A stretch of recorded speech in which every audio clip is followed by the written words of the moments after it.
It's 1953. A man sits alone in a hotel room, high above New York City.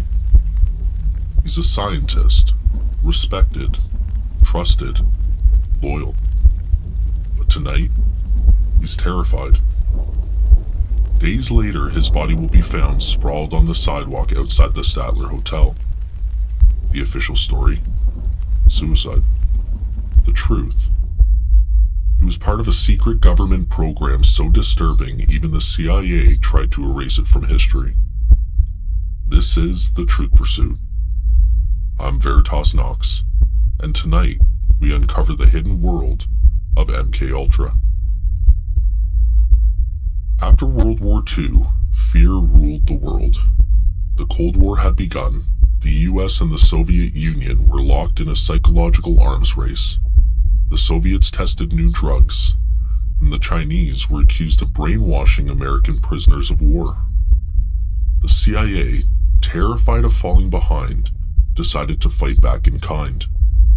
In 1953, then CIA Director Allen Dulles approved a classified program under the Technical Services Staff.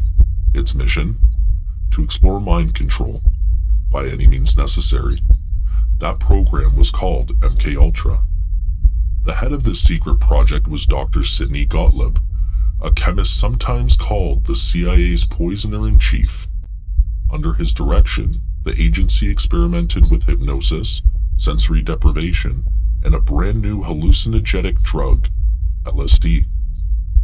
Documents later declassified show that hundreds of sub-projects were created under MKUltra. The CIA funded universities, hospitals, and even front organizations, many of which had no idea their research was secretly tied to Langley. The experiments themselves are where MKUltra crosses from research into nightmare. Some subjects volunteered, thinking they were part of harmless psychological studies, but others didn't have that choice.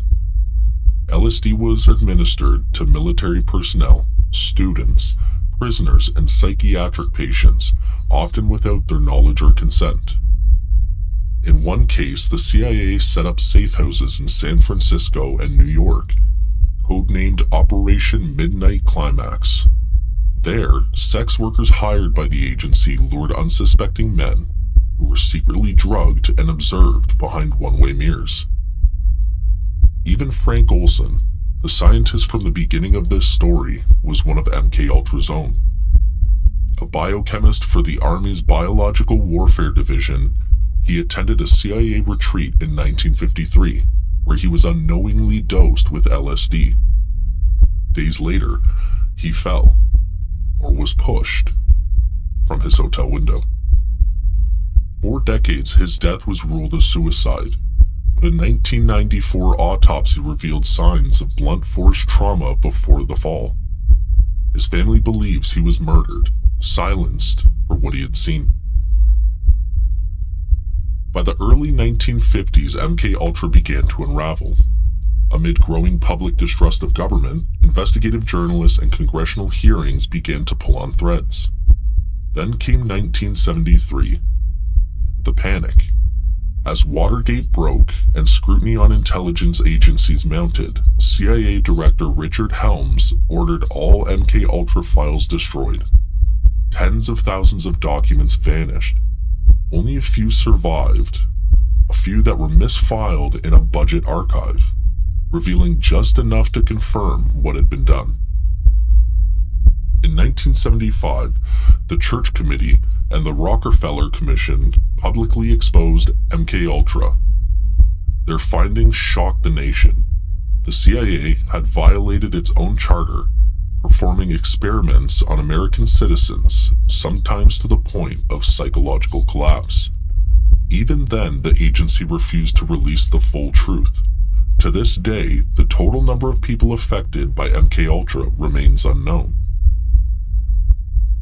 When the documents surfaced, MKUltra officially ended, but the ideas behind it never really died. Many of the scientists involved continued research in fields like psychological warfare, behavioral conditioning, and pharmacology, under new names and new funding. Declassified documents show that agencies continued exploring human behavior modification programs into the 1980s. And when we look at today's world, constant surveillance, algorithmic manipulation, social media addiction, the echoes are hard to ignore. MKUltra wasn't just about LSD, it was about control, finding ways to shape perception, to predict behavior, to turn free will into something measurable, and perhaps manageable.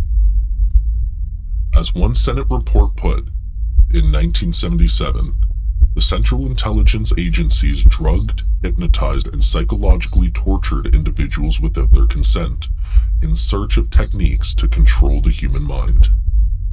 That's not fiction, that's history. The CIA insists MKUltra was a product of its time, a desperate measure in a Cold War gone mad. But every time new documents are released, more questions emerge. How much was really destroyed? What other programs spun off in secret? And if those experiments had continued, would we even know? In a world where data tracks our every move, and where behavior is quietly influenced by what we see online, the tools have evolved, but the motive remains the same: to understand the human mind, to shape it, to control it. Frank Olson's family spent decades searching for answers, and still never got the full truth. But maybe that's the nature of secrets this deep. They're not meant to be erased, just buried, until someone starts digging. You've been listening to The Truth Pursuit. I'm Veritas Knox. Stay awake, stay watchful, and remember, the truth isn't lost. It's waiting. Will you pursue it?